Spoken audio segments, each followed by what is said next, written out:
सभी को नमस्कार। आज मैं पुनः एक कहानी के साथ अपने YouTube चैनल पर प्रस्तुत हूँ। कहानी की शुरुआत मैं एक प्रसंग से करने जा रही हूँ। आप सभी ध्यान से सुनेंगे। बुरे व्यक्ति या दूसरों में बुराई ढूंढने वाला व्यक्ति उस मक्खी की तरह होता है जो शुद्ध और स्वच्छता को छोड़कर गंदगी में रमता है। एक बार इंसान कोयल से कहता है, ए कोयल, तू काली ना होती तो कितनी अच्छी होती। सागर से, तू खारा ना होता तो कितना अच्छा होता। गुलाब से, ए गुलाब, तुझ में कांटे ना होते तो कितना अच्छा होता।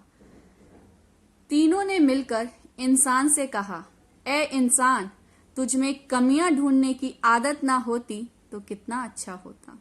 कहने का तात्पर्य यही है कि हमारे अंदर दूसरों की कमियां या दूसरों की बुराइयां ढूंढने की आदत होती है और इसलिए इंसान बुरा माना जाता है। दूसरों में अच्छाइयां भी होती है, उस पक्ष को ना देखकर हम सिर्फ बुराइयों की तरफ देखते हैं और वो बुराइयां वो हमारे व्यक्तित्व की पहचान दिखाती है कि हमारे अंदर कितनी बुराइयां हैं। एक बार की बात है, एक गुरुजी अपने शिष्यों के साथ एक गांव में गंगा किनारे स्नान कर रहे थे। वहां से एक राहगीर जो पथिक होते हैं, जो रास्ते में चल के दूसरी जगह जाते हैं, वो उस जगह रुकते हैं और गुरुजी से कहते हैं, गुरुजी, मैं एक स्थान ढूंढ रहा हूँ रहने के लिए, आप मुझे बताइए इस गांव में कैसे लोग रहते हैं। तो गुरुजी कहते हैं कि अच्छा एक बात बताओ, जहां तुम रहते हो वहां कैसे लोग रहते हैं। तो कहते हैं, गुरुजी, वहां तो कपटी, दुष्ट, गंदे लोग रहते हैं।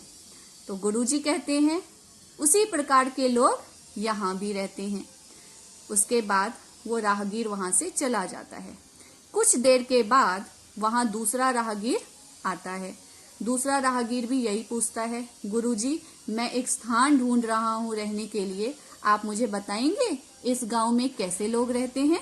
तो गुरुजी कहते हैं, एक बात बताओ, आप जहाँ रहते हो वहां कैसे लोग रहते हैं। तो वो राहगीर कहता है, गुरुजी, वहां तो बड़े ही अच्छे, सुलझे और सभ्य व्यक्ति रहते हैं। तो गुरुजी कहते हैं, इसी प्रकार के लोग भी यहाँ रहते हैं।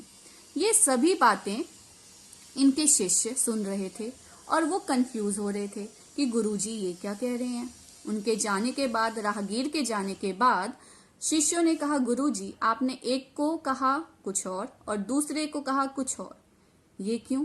तो गुरुजी ने कहा, शिष्यों, ये उस राहगीर के विचार पर निर्भर था कि वो क्या देख रहा है।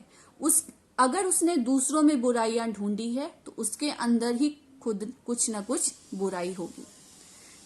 बच्चों, शिष्यों, हर एक चीज में खूबसूरती भी है और बुराइयां भी है। वो हम पर निर्भर करता है कि हम उसमें क्या ढूंढ रहे हैं। एक भिखारी, लंगड़ा व्यक्ति खुश है और उससे एक इंसान पूछता है, ए भिखारी, तू लंगड़ा भी है, गरीब भी है और तू फिर भी खुश है। तो लंगड़ा और भिखारी हंसते हुए कहता है, शुक्र करो मैं अंधा नहीं हूं। तो ये सुनकर इंसान चुप हो जाता है। तो यही तो है सुख में दुख में सुख ढूंढने की कला। दुख में सुख ढूंढने की कला। अंत में मैं बस यही कहना चाहूंगी कि जिस प्रकार हवा के झोंके एक पत्थर को हिला नहीं सकता, उसी प्रकार एक बुद्धिमान व्यक्ति के समक्ष उसकी बुराई या उसकी अच्छाई उसके ऊपर कोई असर नहीं डाल सकता।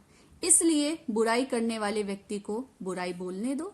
क्या जा रहा है, कुछ नहीं जा रहा है, बस सुनते जाओ और रिएक्शन मत दो। यही तो जीवन का सार्थक उद्देश्य होगा। तो अच्छाइयां देखो और उस अच्छाइयों को देखकर अपने अंदर आत्मसात करने की कोशिश करो। सभी मित्रों को धन्यवाद।